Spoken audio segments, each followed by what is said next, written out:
পৃথকীকরণ অধ্যাদেশ কার্যকর হলে নিজেদের ভবিষ্যৎ ইকোনমিক ক্যাডারের মতো হওয়ার আশঙ্কা করছেন এনবিআর-এর শুল্ক ও কর ক্যাডারের কর্মকর্তারা। আইনি মারপ্যাচে পুরো রাজস্ব ব্যবস্থা কি করায়ত্ত করবে প্রশাসন ক্যাডার?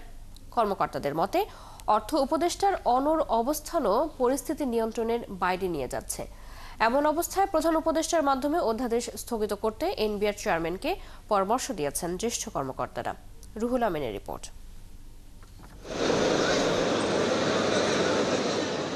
সম্প্রতি জাতীয় রাজস্ব বোর্ড এনবিআর বিলুপ্ত করে অধ্যাদেশ জারি করে সরকার। রাজস্ব আদায় অর্থ মন্ত্রণালয়ের অধীনে দুটি নতুন বিভাগ গঠনেরও রূপরেখা দেয়া হয় এতে। জানিয়ে ক্ষোভে ফেটে পড়েছেন এনবিআর-এর বিভিন্ন স্তরের কর্মীরা। বুধবার চেয়ারম্যানের অপসারণ ও অধ্যাদেশ বাতিলের দাবিতে 5 দফা কর্মসূচিও ঘোষণা করেন তারা। কর্মকর্তারা জানান, রাজস্ব আদায় ও নীতি তৈরিতে নতুন দুটি বিভাগ হলে সীমিত হবে কর ও শুল্ক ক্যাডারের পদোন্নতি। তাদের মতে রুলস অব বিজনেস অনুযায়ী মন্ত্রণালয় পরিচালিত হয় প্রশাসন ক্যাডার দ্বারা। ফলে দুই বিভাগের উপসচিব থেকে সচিবের পদ থাকবে প্রশাসন ক্যাডারের জন্য নির্ধারিত।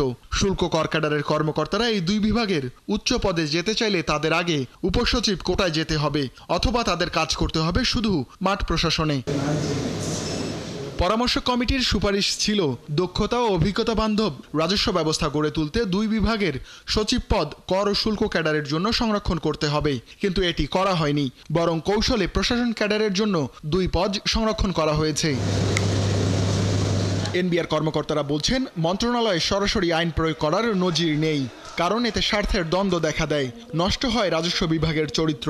বরং রাজস্ব আদায়ে পৃথিবীর সব দেশেই স্বতন্ত্র এজেন্সি আছে, তাই পৃথকীকরণ চাইলেও এনবিআর বিলুপ্তির পক্ষে নন কর্মকর্তারা। কর্মকর্তাদের মতে দুটি বিভাগ স্বতন্ত্র করার কথা থাকলেও অধ্যাদেশে নীতি বিভাগকে রাখা হয়েছে উচ্চতর স্থানে, কারণ তাদের আইন প্রয়োগ ও পরিস্থিতি মূল্যায়নের ক্ষমতা দেয়া হয়েছে।